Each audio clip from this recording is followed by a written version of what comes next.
नमस्ते बच्चों, नोटबुक में आपका एक बार फिर से स्वागत है। आज हम अर्थ की दृष्टि से वाक्य भेद नामक पाठ का अध्ययन करेंगे।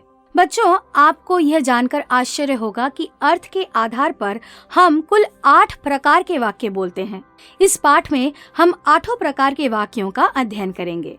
सबसे पहले 8 प्रकार के वाक्यों का नाम जानना आवश्यक है। विधानवाचक वाक्य, निषेधवाचक वाक्य, आज्ञावाचक वाक्य, प्रश्नवाचक वाक्य, विस्मयादिवाचक वाक्य, इच्छावाचक वाक्य, संदेहवाचक वाक्य, संकेतवाचक वाक्य। अब हम एक एक करके इन 8 प्रकार के वाक्यों का उदाहरण सहित अध्ययन करेंगे। विधानवाचक वाक्य वे वाक्य जिनसे किसी क्रिया के करने या होने की सामान्य सूचना मिलती है, उन्हें विधानवाचक वाक्य कहते हैं। इस तरह के वाक्यों से किसी अस्तित्व का बोध भी होता है, जैसे मैं कल दिल्ली जाऊंगा, शोभित कविता लिखता है, राधा नृत्य करती है। अक्सर हम जब कोई वाक्य किसी चीज को मना करने के लिए कहते हैं तो वह निषेधवाचक के अंतर्गत आता है। इसका पारिभाषिक रूप और उदाहरण यहाँ देखें।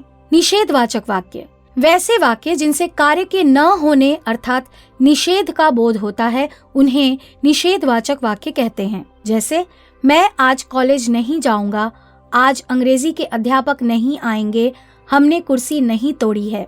बच्चों, अक्सर आयु अथवा ओहदे में बड़े लोग अपने से छोटों को किसी कार्य को करने की आज्ञा देते हैं। यह आज्ञावाचक वाक्य होता है। इसकी परिभाषा और उदाहरण इस तरह से हैं। आज्ञावाचक वाक्य वैसे वाक्य जिनसे आज्ञा या अनुमति देने का अर्थ प्रकट हो, उन्हें आज्ञावाचक वाक्य कहते हैं। उदाहरण, एक गिलास पानी लाओ, नीली वाली छतरी दो, दरवाजा बंद करो। अब हम प्रश्नवाचक वाक्यों का अध्ययन करेंगे। साधारण शब्दों में यह कहा जा सकता है कि हम जिस वाक्य में किसी से कोई प्रश्न पूछते हैं वह प्रश्नवाचक वाक्य होता है। इसे इस प्रकार से परिभाषित किया जा सकता है।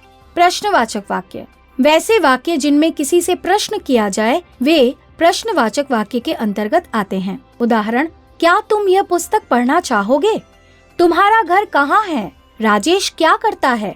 प्रश्नवाचक वाक्यों के अंत में प्रश्नवाचक चिन्ह होना अनिवार्य है। अतः इस प्रकार के वाक्यों को प्रश्नवाचक चिन्ह की सहायता से भी पहचाना जा सकता है। इसके उपरांत हम विस्मयादिवाचक वाक्य देखेंगे। इसे इस प्रकार से परिभाषित किया जा सकता है। विस्मयादि बोधक वाक्य वे वाक्य जिनसे विस्मय, आश्चर्य, हर्ष, घृणा, शोक आदि का भाव प्रकट हो, उन्हें विस्मयादिवाचक वाक्य कहते हैं। उदाहरण, अरे इतना ऊंचा पर्वत, वाह कैसा सुंदर दृश्य है, ओह ये तो अनर्थ हो गया। विस्मयादि बोधक वाक्यों को पहचानना बहुत सरल है, क्योंकि इसमें विस्मयादि बोधक चिन्ह होता है। बच्चों, अब हम बात करेंगे इच्छावाचक वाक्यों का। इच्छावाचक वाक्य वैसे वाक्य जिनसे वक्ता की इच्छा, आशीर्वाद और आशा आदि का भाव व्यक्त हो, वे इच्छावाचक वाक्य के अंतर्गत आते हैं। उदाहरण, आपकी यात्रा मंगलमय हो, ईश्वर करे सब सकुशल लौटें, अब घूमने के लिए चला जाए। अब हम संदेहवाचक वाक्यों का अध्ययन करेंगे। बच्चों, नाम से ही यह व्यक्त होता है कि इस तरह के वाक्यों में किसी तरह का संदेह छिपा रहता है।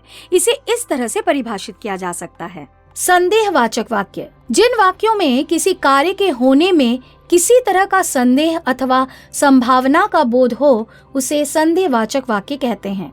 उदाहरण, शायद वह आ जाए, संभवतः सुनील आज नहीं जाएगा। बच्चों, अंत में हम संकेतवाचक वाक्य का अध्ययन करेंगे। हिंदी रचनाओं में संकेतवाचक वाक्य का भी बहुत अधिक प्रयोग देखा जाता है। संकेतवाचक वाक्य वैसे वाक्य जिनमें एक क्रिया के किसी दूसरी क्रिया पर निर्भर होने का बोध होता है, उसे संकेतवाचक वाक्य कहते हैं। उदाहरण, यदि आप चलें तो मैं भी चलूंगा, अगर छुट्टियां मिली तो मैं शिमला अवश्य जाऊंगा। तो बच्चों, यह था अर्थ के आधार पर विभिन्न प्रकार के वाक्यों का अध्ययन। अब हम वाक्य रूपांतरण का अध्ययन करेंगे। एक विशेष अर्थ वाले वाक्य को अन्य किसी अर्थ वाले वाक्य में बदलने की क्रिया वाक्य परिवर्तन कहलाती है। यहाँ पर हम एक ही वाक्य का 8 भेदों में परिवर्तन करेंगे, ताकि वाक्य परिवर्तन के लिए हमारी समझ और भी गहरी हो। विधानवाचक वाक्य राम खाना खाता है। निषेधवाचक वाक्य राम खाना नहीं खाता है। आज्ञावाचक वाक्य राम खाना खाओ। प्रश्नवाचक वाक्य क्या राम खाना खाता है। विस्मयादि बोधक वाक्य ओह राम खाना खाता है।